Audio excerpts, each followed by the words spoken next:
महाभारत एक ऐसा शब्द है जिसे भारत के बच्चे से लेकर वृद्ध जन जरूर जानते हैं।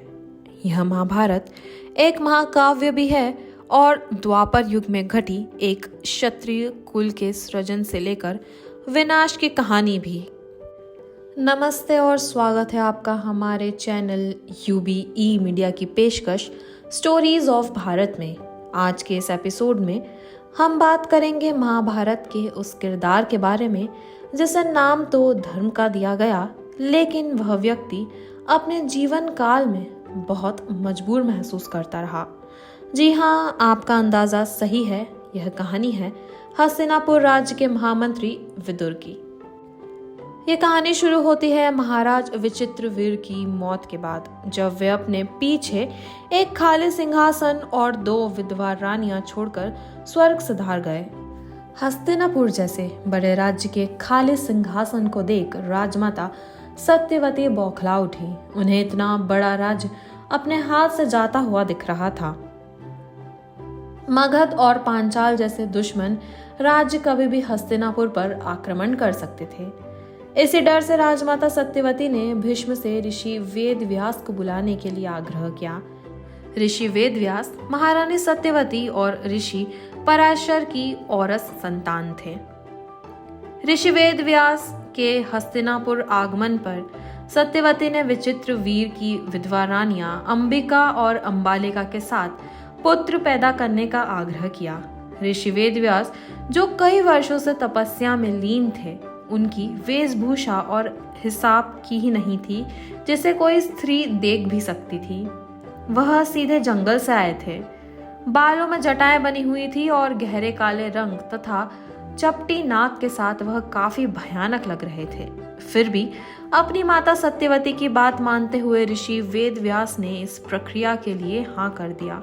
इस प्रक्रिया में शर्त यही थी कि दोनों रानियां ऋषि वेदव्यास के सामने आएंगी और ऋषि उन्हें देखेंगे, जिससे योग शक्ति से दोनों रानियां गर्भ धारण कर सकती हैं। जब यह प्रक्रिया शुरू हुई तब वेदव्यास के पास सबसे पहले रानी अंबिका को भेजा गया। अंबिका ने वेदव्यास के भयानक रूप को देखते ही अपनी आंखें बंद कर ली, जिससे उनका होने वाला पुत्र अंधा पैदा हुआ और उस पुत्र का नाम धृतराष्ट्र पड़ा। दूसरी रानी अंबालिका ने आंखें तो बंद नहीं करी, लेकिन वेदव्यास का स्वरूप देखकर वह घबरा गई और पीली पड़ गई, जिसे उसका होने वाला पुत्र शरीर से कमजोर और बीमार पैदा हुआ। यह घटना जब महारानी सत्यवती को पता चली तो दोनों ने तीसरी बार रानी अंबिका को वेदव्यास के पास भेजने के लिए जिद करी, लेकिन अंबिका पहले ही डर चुकी थी। तो इस बार उन्होंने अपनी दासी को वेदव्यास के पास पहुंचा दिया और रानी की वह दासी निडरता से वेदव्यास के सामने खड़ी हो गई, जिससे उसे विदुर नाम का पुत्र हुआ। क्योंकि विदुर दासी पुत्र थे, इसलिए उन्हें भीष्म ने शस्त्र विद्या नहीं दी, लेकिन एक तेजस्वी पुत्र होने के कारण विदुर एक महान राजनीतिज्ञ और काफी तेज दिमाग वाले व्यक्ति थे। कहानी यह भी कहती है कि विदुर यमराज के अवतार थे, जिन्हें ऋषि मांडव के श्राप से मृत्यु लोक में जन्म लेना पड़ा। हस्तिनापुर की सभा में विदुर और महामंत्री का पद मिला और धर्मपरायण विदुर ने कभी भी धर्म का पथ नहीं छोड़ा।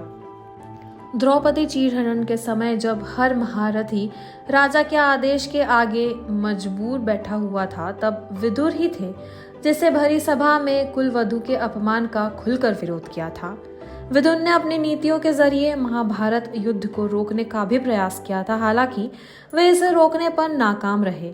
चाणक्य नीति समान विदुर नीति में भी मानव जीवन के कल्याण के लिए बहुत ही बातें बताई गई है। जैसे विदुर नीति में विदुर ने ऐसे 4 लोगों का जिक्र किया है जिन्हें धन, जमीन, जायदाद सौंपने पर वे संपत्ति का सत्यानाश कर देते हैं। ये 4 प्रकार के लोग इस प्रकार के हैं। जो व्यक्ति आलसी होता है उसे धन दौलत कभी नहीं सौंपना चाहिए। आलसी व्यक्ति धन दौलत को कभी संभाल नहीं पाता। वह जमा पूंजी को बर्बाद कर देता है और अपने कार्यों को लेकर गंभीर नहीं होता। वह अपने कार्य को आज के बजाय कल पर टालता है, जो कभी आता ही नहीं है, और यदि वह अपना कार्य दूसरों से करवाता है तो उस स्थिति में धन की लागत बढ़ जाती है। ऐसे में धन हानि होना संभव है। जिस व्यक्ति की नीयत में खोट हो, ऐसे व्यक्ति को धन दौलत कभी नहीं सौंपनी चाहिए। महात्मा विदुर के अनुसार ऐसा व्यक्ति आपके धन का दुरुपयोग कर सब कुछ बर्बाद कर सकता है। अधर्मी व्यक्ति धन का दुरुपयोग ही करता है, वह पाप के कार्यों में धन खर्च करता है। बेहतर होगा कि आपको यदि धन देना हो तो ऐसे किसी व्यक्ति को दें जो सज्जन और भरोसे लायक हो। विदुर नीति के अनुसार दुर्जन व्यक्ति को भी धन नहीं देना चाहिए। ऐसा व्यक्ति आपके धन का नाश तो करेगा ही, साथ ही आपको भी मुश्किल में डाल सकता है। इस प्रकार के व्यक्ति के ऊपर धन को लेकर कभी भी भरोसा नहीं करना चाहिए, अन्यथा वह आपके धन का सत्यानाश कर सकता है। धर्मराज का अवतार होते हुए भी उन्होंने धर्म के युद्ध में हिस्सा क्यों नहीं लिया?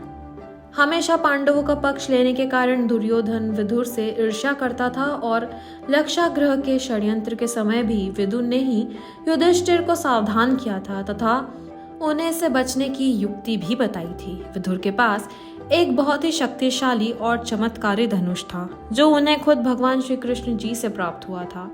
धर्मराज का अवतार होने के कारण ऐसे में अगर वे चाहते तो इस धनुष से एक बार में ही युद्ध को खत्म कर सकते थे, लेकिन उन्होंने ऐसा नहीं किया। दरअसल बात यह है कि एक बार विदुर ने दुर्योधन को युद्ध न करने की सलाह दी थी, जिसके बाद दुर्योधन ने विदुर को अपशब्द कहना शुरू कर दिया, जिसके बाद विदुर जी ने गुस्से में अपना धनुष तोड़ दिया और यह प्रण लिया कि वे युद्ध में नहीं लड़ेंगे।